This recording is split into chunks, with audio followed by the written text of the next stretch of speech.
Doutora Lara, boa noite, tudo bem? Boa noite, querida. Tudo bem? É um Como prazer estar te vai? recebendo aqui, viu? Prazer é todo Certamente, meu. desde já, agradece a sua participação nessa noite aqui conosco e retratando aí um assunto tão importante e que gera também tantas dúvidas, né, doutora? Pois é, um assunto muito importante, um tema relevante para a odontologia. Estava tentando adaptar minha câmera aqui para eu ficar enquadrada na Sim, metade da tela, mas eu acho que eu acabei. Acho que agora deu certo. tá É certo. uma alegria imensa estar aqui falando para o CROMG. É um prazer estar fazendo parte desse compromisso da instituição com os profissionais da odontologia de levar essa informação. E neste momento, então, agradeço também o convite do Dr. Rafael, presidente, né, do CROMG, para que a gente pudesse fazer essa live aqui, esclarecer então as dúvidas de vocês a respeito dos documentos odontológicos, dos documentos que resguardam o profissional e também sobre a questão da proteção de dados, né? Que é um tema emergente aí e que tem gerado muita dúvida nos profissionais de saúde. Mas antes da gente começar a nossa conversa, eu vou te pedir para se apresentar um pouquinho, né, para os nossos participantes aí dessa noite, para te conhecer melhor. Claro. Bem, meu nome é Lara Maria Alcântara Pinheiro, eu sou advogada, sou especialista em direito da saúde e atuo especificamente na defesa ético-profissional de profissionais de saúde, especialmente médicos e dentistas. Então, a minha atuação envolve a defesa dos profissionais, tanto no âmbito judicial, né, no caso dos processos judiciais, quanto perante aos conselhos profissionais, no caso dos processos éticos. Então, essa é a minha atuação, essa é a minha formação. E o meu dia a dia é lidar, então, com as dores e as angústias dos profissionais de saúde e tentar amenizar essas questões. Então vamos começar o nosso bate-papo, que eu acho que o pessoal está Claro. curioso, né? Sim, eu imagino que sim. A gente tem bastante Doutor, coisa para falar aqui hoje. justamente. Doutor, então, para iniciar, o básico, né? O que é a Lei Geral de Proteção de Dados? Explica para a gente sobre essa lei. Bem, falando sobre a Lei Geral de Proteção de Dados, que é o tema, então, central dessa noite. A Lei Geral de Proteção de Dados foi uma norma editada para regulamentar a utilização dos dados pessoais. A gente vive hoje na sociedade um momento em que os dados se tornaram um objeto de grande valor. Né? Os dados pessoais, eles orientam a tomada de decisão no âmbito econômico, então ele se tornou algo que precisava do olhar jurídico sobre isso.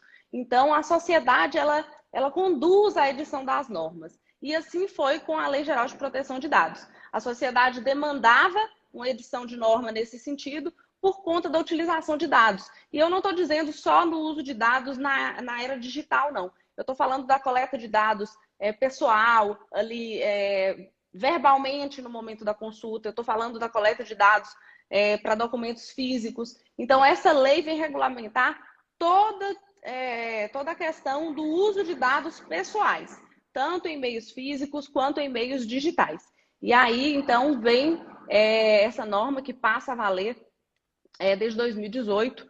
E a partir de agora, a gente está falando um pouco mais sobre a LGPD, porque em agosto deste ano passaram a valer as sanções. Então, a lei já estava editada, a gente já tinha conhecimento da norma, né, que regulamentava essa questão do uso dos dados pessoais, e a partir de agosto desse ano passaram a valer as sanções. E a gente viu algumas empresas, empresas também da área da saúde, inclusive farmácias, sendo multadas pelo uso irregular dos dados dos clientes. Então, foi por isso que a gente teve esse olhar recente para a LGPD, em virtude de ter passado a vigorar as sanções. Então, a gente já tinha conhecimento da lei e passaram a valer, então, essas sanções.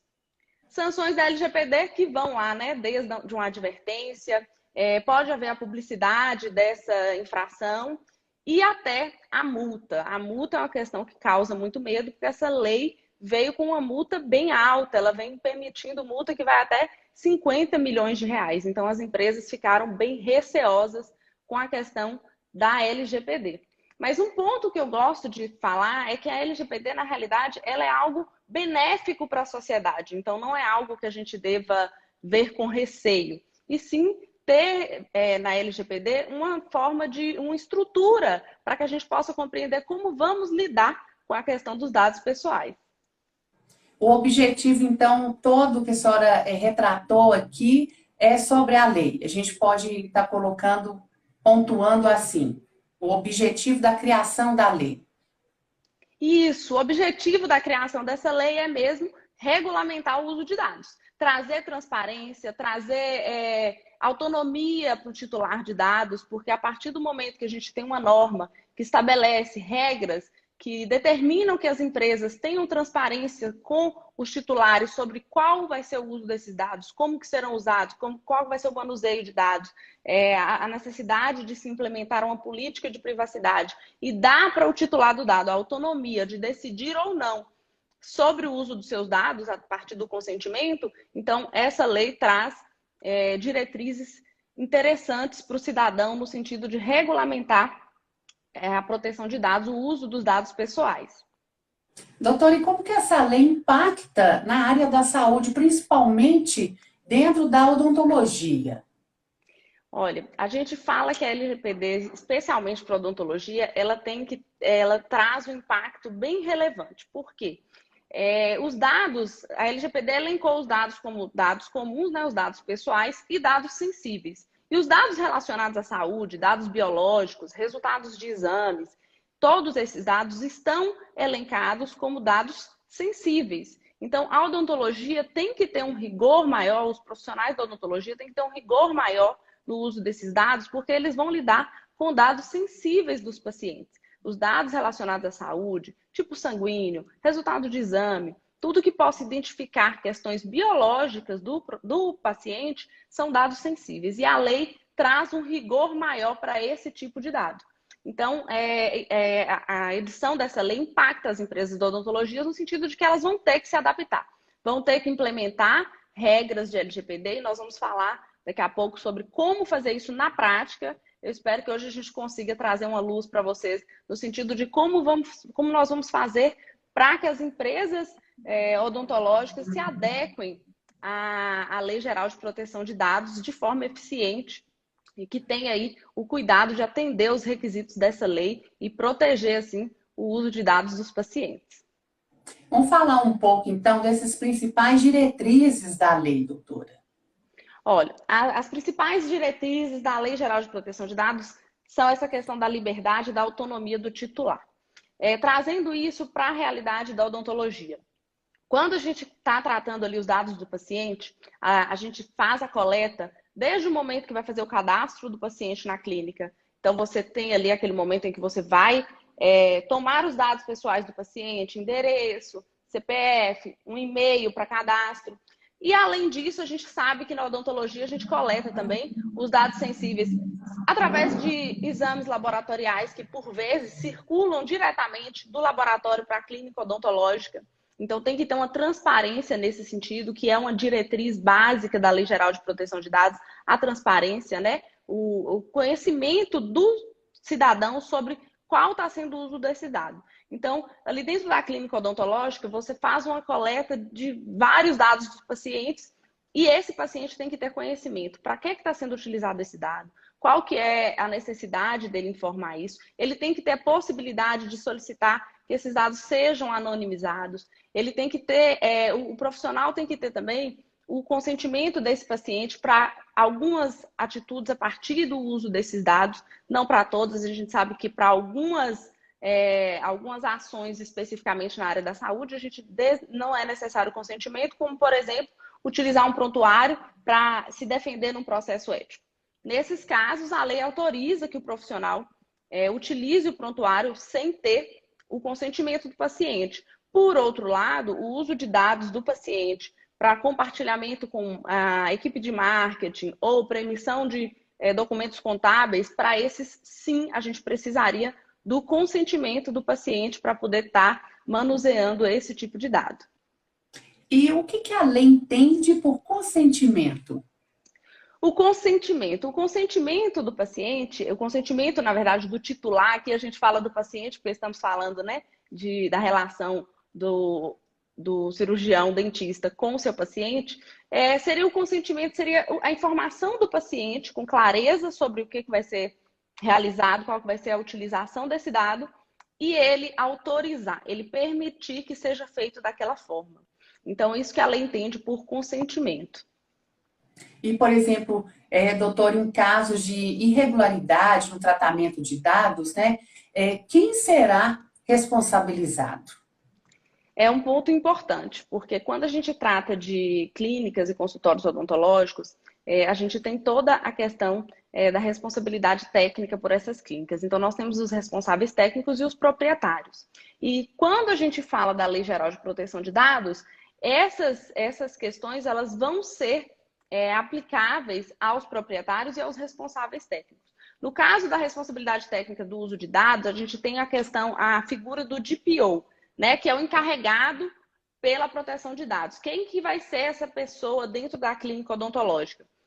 Dentro da clínica odontológica, você vai nomear alguém para que essa pessoa fique encarregado da proteção de dados ali, do levantamento de riscos, do mapeamento do uso de dados. Então, essa pessoa, ela fica responsável por essas informações. E aí ela vai acompanhar como que está sendo a implementação da política de privacidade, vai verificar se a clínica está atendendo os requisitos da lei, e geralmente a gente embute essa função no responsável técnico, que é o responsável técnico por todas as questões de técnica, ética e odontológica. E por isso a gente diz que, então, acaba sendo responsabilizado tanto os proprietários quanto o responsável técnico, se ele for o DPO, no caso, da Lei Geral de Proteção de Dados para aquela clínica odontológica. Mas aí a empresa responde, se houver violação, a empresa vai responder por essas sanções, podendo aí pagar multas altas, além da questão da responsabilidade ética também. Quais seriam, assim, essas penalidades, doutora, que podem ser aplicadas nos casos de irregularidade? Especifica um pouquinho para a gente. Certo. A Lei Geral de Proteção de Dados traz uma série de punições para quem descumprir as regras da LGPD. E elas começam na advertência, né? Tem ali a advertência com a edição o reestabelecimento das condutas, né? Com a oportunidade de que essa empresa se adeque. Então, nós temos uma adequação por meio de advertência. Tem também a questão das multas, e as multas são altas, e até mesmo a possibilidade de suspender a utilização do banco de dados por essa empresa. Então, pode haver uma punição no sentido da empresa ser proibida de utilizar o banco de dados e proibir de exercer atividades relacionadas ao tratamento de dados pessoais. Para eles arbitrar, quem vai arbitrar essa questão da multa é a Agência Nacional de Proteção de Dados, que foi também um órgão criado a partir da LGPD para fiscalizar e para auxiliar na implementação das regras da LGPD. E eles estão atuando já, a LGPD já está em vigor e as sanções já estão sendo aplicadas, então já dá para a gente ter uma noção de como essa Agência Nacional de Proteção de Dados está agindo com relação às punições. E o que a gente vê é que eles levam muito em conta a gravidade da infração. Está tudo no começo, então as pessoas estão se adaptando, e eu acho que assim, a hora é agora para se adaptar, é imediato, mas eles estão fiscalizando e as punições estão sendo aplicadas com base nisso, na gravidade da infração, né? Qual que foi o prejuízo causado para os usuários, para os titulares desses dados, por essa utilização indevida dos dados, né?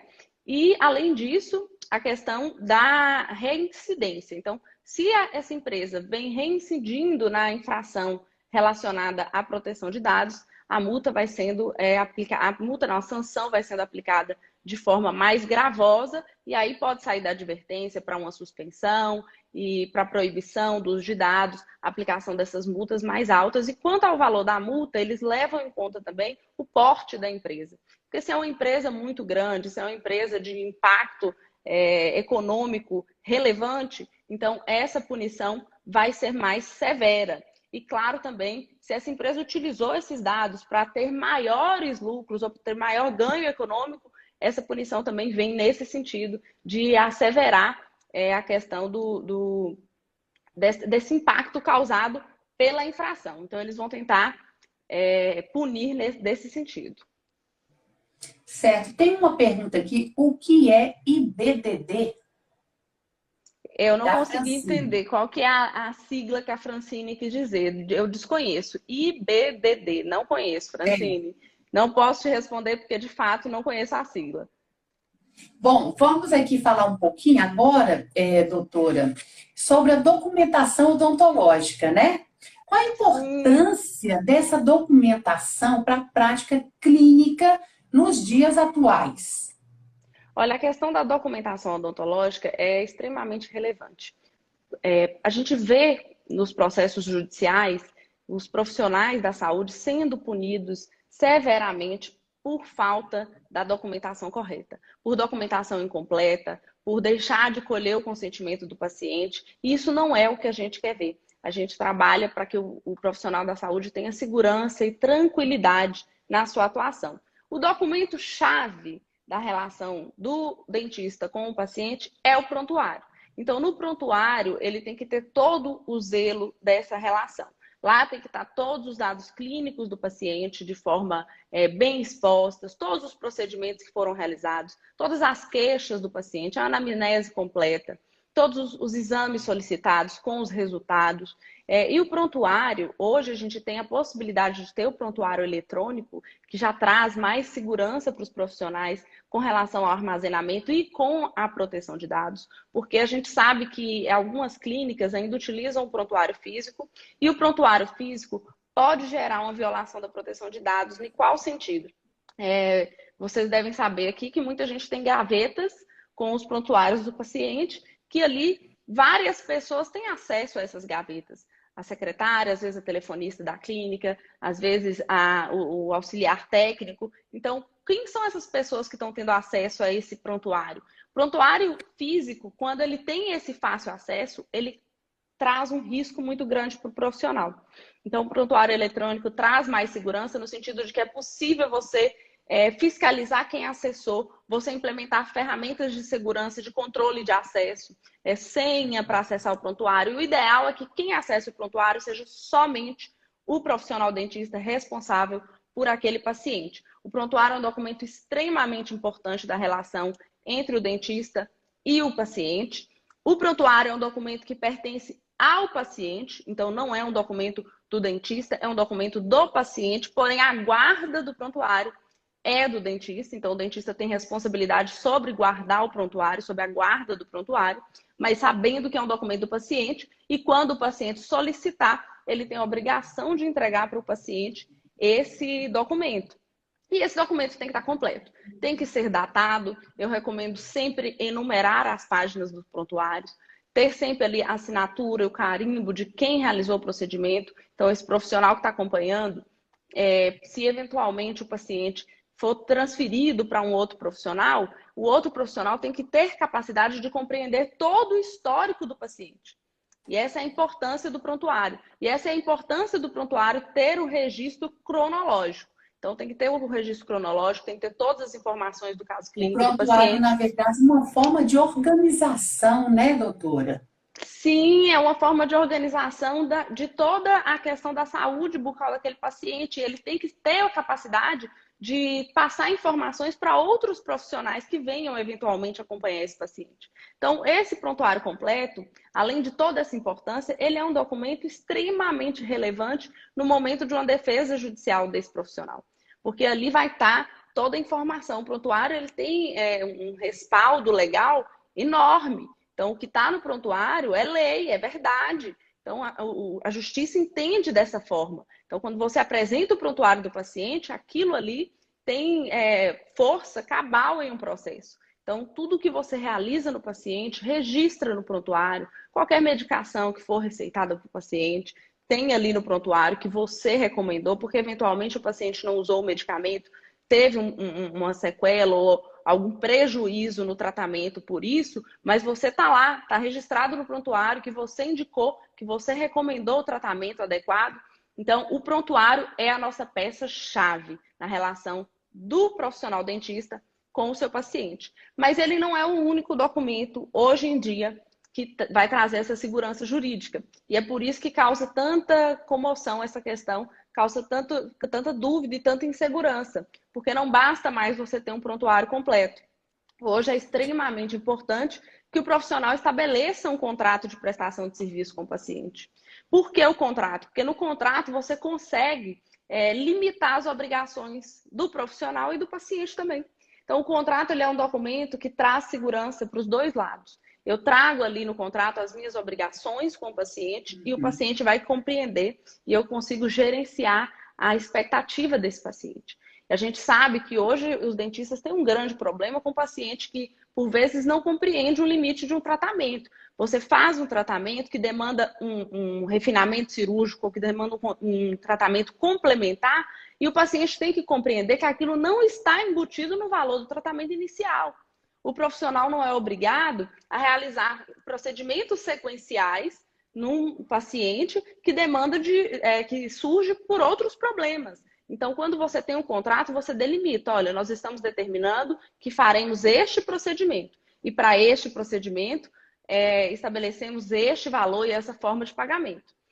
Se eventualmente você precisa de um procedimento complementar, de um refinamento cirúrgico ou de um outro tratamento, nós vamos estabelecer um novo contrato e vamos fazer esse outro tratamento. Então, é importante ter esse contrato para gerenciar a expectativa do paciente, que sem dúvida tem sido o que traz a dor de cabeça do dentista hoje, é essa falta de gerenciamento das expectativas do paciente. O paciente, por vezes, acha que um problema odontológico tem que ser resolvido num primeiro procedimento e que, se não for resolvido assim, que aquele profissional cometeu algum erro. E não é isso que acontece. A gente sabe que o profissional, às vezes, cumpriu com o procedimento da forma tecnicamente correta, mas as condições biológicas do paciente podem demandar novos procedimentos, podem demandar outros procedimentos ou um refinamento daquele procedimento, que isso não necessariamente está incluído no primeiro procedimento contratado. Então, por isso que eu digo que o contrato resguarda. Outro problema que o contrato resguarda, que é um problema recorrente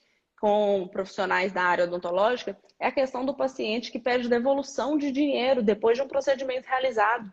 Isso é uma dor de cabeça imensa para o paciente, para o Aí já é profissional. bem complicado, né, de se Super resolver. complicado. E o profissional, ele não tem essa obrigação se ele tiver cumprido corretamente com a obrigação dele. Se ele tiver realizado tecnicamente aquele procedimento. Então, a gente tem que separar um pouco o que é o procedimento realizado de uma forma equivocada da expectativa do paciente. Então, às vezes o paciente está insatisfeito por uma expectativa pessoal e isso não quer dizer que o profissional agiu equivocadamente. Então, a gente tem que avaliar isso. E quando você traz o contrato, você delimita a relação. Traz ali as obrigações do profissional, então o paciente se sente seguro, porque ele sabe que dentro daquele limite é que ele vai ser atendido. E o profissional fica seguro também, porque ele sabe que passou para o paciente todas as recomendações. Então, além do prontuário, o contrato traz muita segurança jurídica, traz tranquilidade também na questão da inadimplência, que às vezes é um problema jurídico para os consultórios e clínicas odontológicas, a inadimplência de pacientes. Às vezes você cumpre ali um procedimento, o paciente não paga ou te paga com uma forma de pagamento que não tem fundos, e aí como que o profissional resolve isso? Como que o profissional vai correr atrás do direito dele de receber pelo tratamento realizado? Porque o profissional vive disso, ele precisa receber pelo tratamento que faz para viver. Então, como que faz com a questão da inadimplência sem contrato? É difícil cobrar. Então, o contrato traz lá a previsão de multa, de juros, como que vai ser realizada a questão da cobrança de inadimplência. Então, tudo isso a gente resolve com um contrato de prestação de serviços bem feito. Posso fazer um contrato de prestação de serviço para mais de um procedimento? Claro, você traz um tratamento ali para o paciente, estabelece um contrato para todo aquele tratamento, estabelece as regras que vão ser cumpridas até o fim do tratamento, inclusive sobre as possibilidades do paciente desistir em cada fase do tratamento. E aí você coloca lá no contrato quais são as obrigações de cada um até cada fase. Se o paciente desistiu, se o paciente abandonou o tratamento, o que é devido com relação a pagamento, por exemplo. Então, tudo isso a gente coloca lá no contrato de prestação de serviço. E um terceiro documento que hoje é essencial na relação odontológica é o termo de consentimento livre e esclarecido para a realização de procedimentos. Além do termo para a realização de procedimentos, as normas e as regras do Conselho de Odontologia falam também sobre termo de consentimento livre e esclarecido para o uso de imagem e para o uso de dados. Eu gosto de abordar como autorizações, porque aí a gente consegue explicar para o profissional a importância do termo de consentimento para a realização de procedimento, que é algo super sério e super importante. O Tá? profissional tem que estar muito atento a essas questões realmente, né? Muito atento. E a autorização para o uso de imagem já é uma autorização específica mais simples, né? A partir do momento que o paciente apenas responde com relação à autorização ou não do uso de imagem, do registro de imagem, da utilização dessa imagem. Eu não gosto de trabalhar com o termo de consentimento livre esclarecido embutindo já ali a autorização para o uso de imagem, porque a justiça não aceita isso. Então, tem que ter uma opção para o paciente dizer sim ou não. Porque se você coloca um termo genérico, onde o paciente, para autorizar o procedimento, tem que autorizar o uso de imagem, a justiça vai invalidar esse termo. Porque o judiciário entende que o paciente foi obrigado a autorizar o uso de imagem para autorizar o procedimento. Então, a gente tem que dar a opção para o paciente. Autorizar o uso de imagem, autorizar o uso de dados. E se ele não quiser não autorizar isso, não autorizar aquilo e autorizar o procedimento. Então, o paciente tem que poder optar por isso. Isso é super importante. Muitos profissionais me perguntam assim, Lara, mas eu posso usar... Foi disponibilizado para mim um termo de consentimento num curso que eu fiz e nesse termo já tem lá autorização para o uso de imagem do paciente. Eu posso utilizar? O ideal é que você elabore um termo próprio para a sua relação com os seus pacientes. Mas se nesse momento você teve acesso a um termo, seja disponibilizado por algum órgão do seu conselho ou por algum curso que você realizou, tem uma leitura minuciosa desse termo, verifica essa questão. Se no termo está embutindo lá para o paciente várias autorizações junto com a permissão para realizar o procedimento, é bom ficar um pouquinho atento, porque aí você está obrigando o paciente a autorizar. O paciente quer realizar um procedimento, o paciente precisa realizar um canal, por exemplo, e lá no termo tem uma autorização do uso de imagem sem ter opção dele dizer que não. Então, você praticamente obrigou o paciente a autorizar esse uso de imagem, esse registro de imagem. E o registro é importante, às vezes, para compor o prontuário. Então, você não pode simplesmente fotografar o paciente para botar no prontuário ou para fazer publicidade, seja como for, sem ter a autorização dele. Então, tem essa autorização, mas com a opção do paciente dizer que não vai autorizar o registro da imagem ou que vai autorizar o registro, mas não vai autorizar a divulgação, certo? Porque você pode registrar para colocar no prontuário, mas não publicar. Então, tem esses pormenores que são super importantes, porque no momento de um processo judicial é que a gente vê a diferença do termo bem elaborado ali para a relação com o paciente. E aí, tendo esse termo com essas opções separadas, faz um termo bem feito para a realização do procedimento. E o termo de realização do procedimento, ele não é um documento que você simplesmente assina e ponto final. Ele é um documento que ele demanda todo um processo informativo.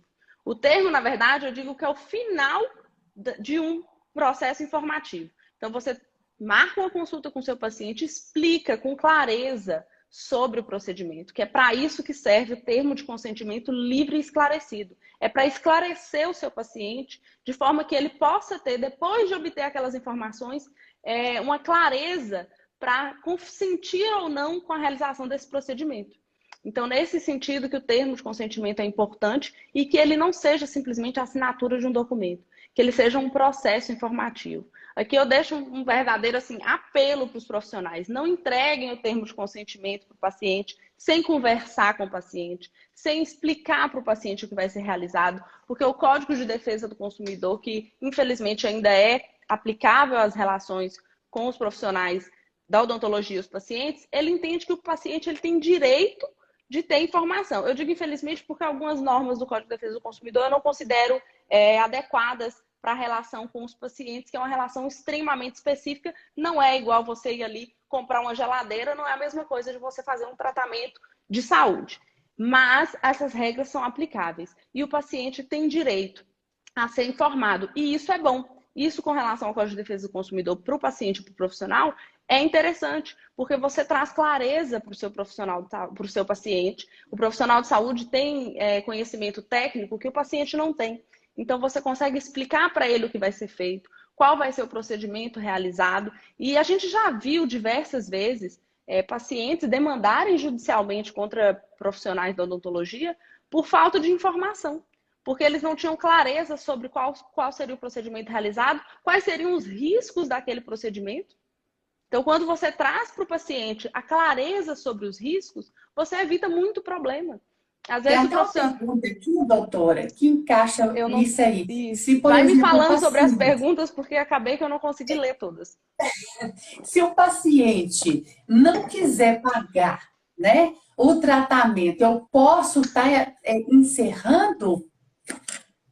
Olha só, é uma pergunta muito interessante. Claro que se o seu paciente estiver em risco de vida, você não, a tomada de decisão do profissional de saúde nunca é a questão financeira. É nesse sentido que a odontologia bate tanto na tecla de não mercantilização da profissão. O que é diferente do tratamento odontológico para a comprada de uma geladeira? É o fato de que a tomada de decisão na hora de você comprar uma geladeira, na hora de você vender uma geladeira, é o seu ganho econômico. Se o seu cliente paga melhor, você pode deixar de vender para um e vender para o outro. Mas na questão da saúde, não. A tomada de decisão é a saúde do paciente.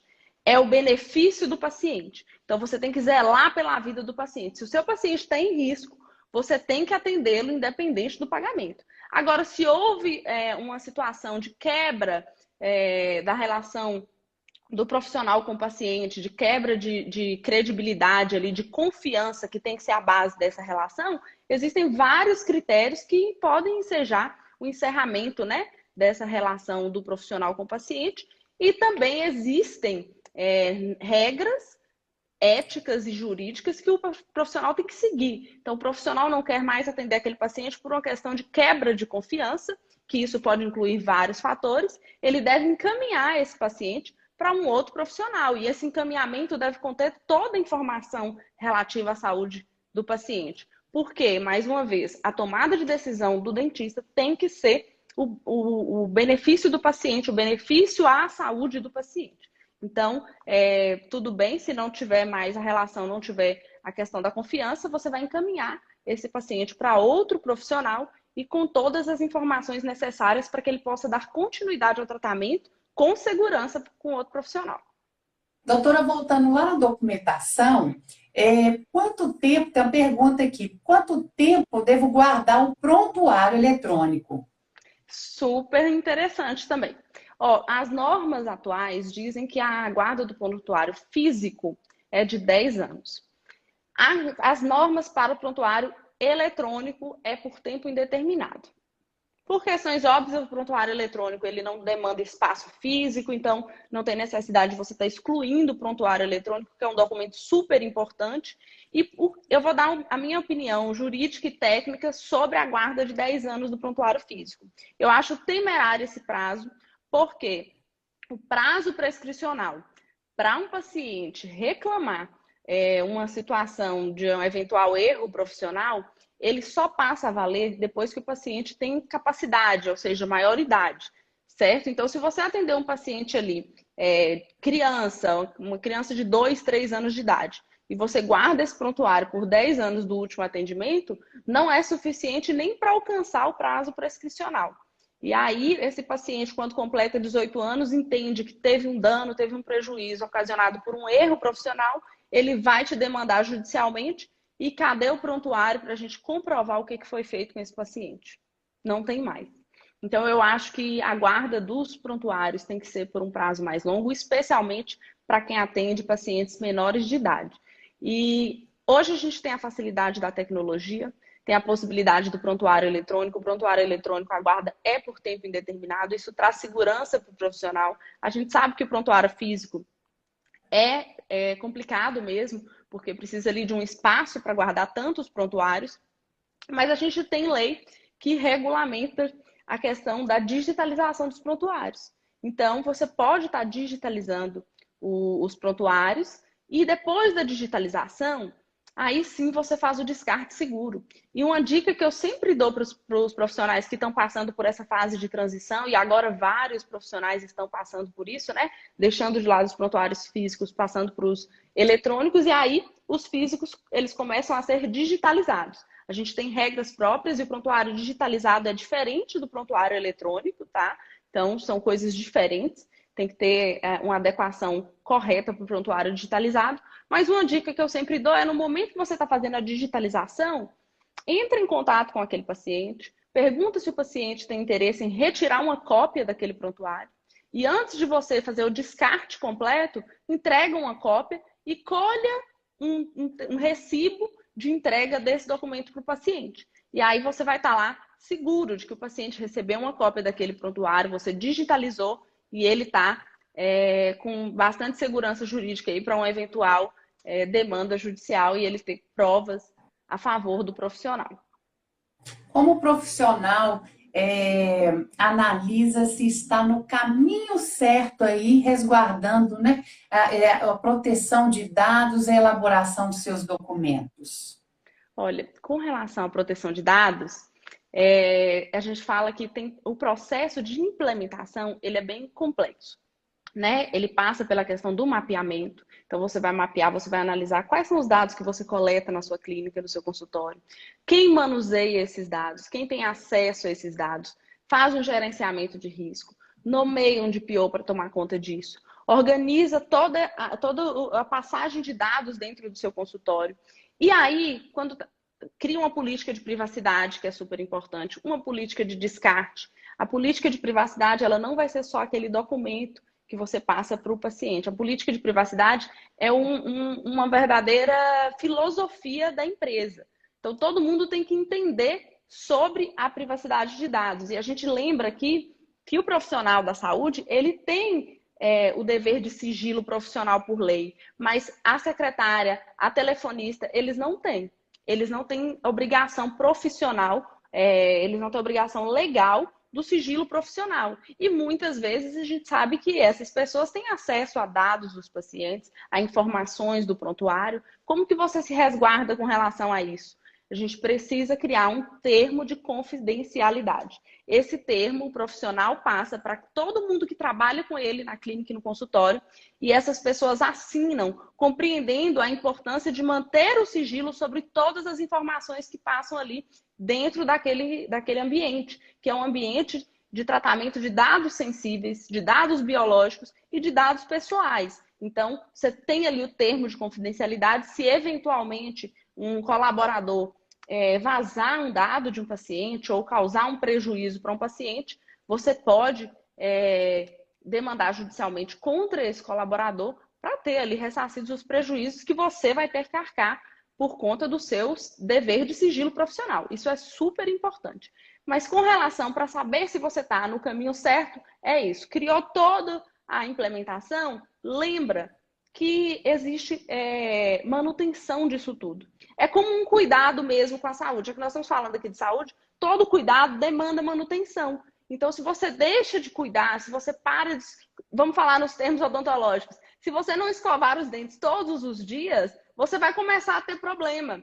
Amanhã ou depois aparece uma cárie, um tártaro. Então, quando você está implementando a Lei Geral de Proteção de Dados, você está fazendo uma limpeza. Então, começou, segue o cuidado direitinho. Segue reforçando a filosofia da política de proteção. Mantém uma equipe ali, um comitê de gerenciamento de riscos assíduo. Tenha os termos ali de confidencialidade com todos os seus colaboradores. Reforce isso no dia a dia da sua clínica, a importância de proteger os dados dos seus pacientes. Tenha isso com você e com os seus colaboradores. Da mesma forma que o seu paciente deve manter o cuidado com a higiene bucal. É uma manutenção. E aí você vai estar no caminho certo. Lembrar que tem que manter, porque se você falhar aqui e falhar ali, os probleminhas vão começar a aparecer lá na frente.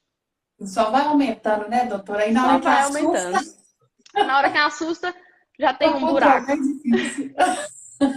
Bom, doutora, infelizmente, nosso horário já chegou aqui já no fim. Mas antes da gente encerrar, deixa eu ver se tem mais só uma algum... pergunta que eu queria responder aqui, que era sobre a assinatura digital. só para eu responder para a doutora Francine. Ah, Ela tá. Fica à perguntou sobre a vontade. assinatura. Rapidamente. Sim.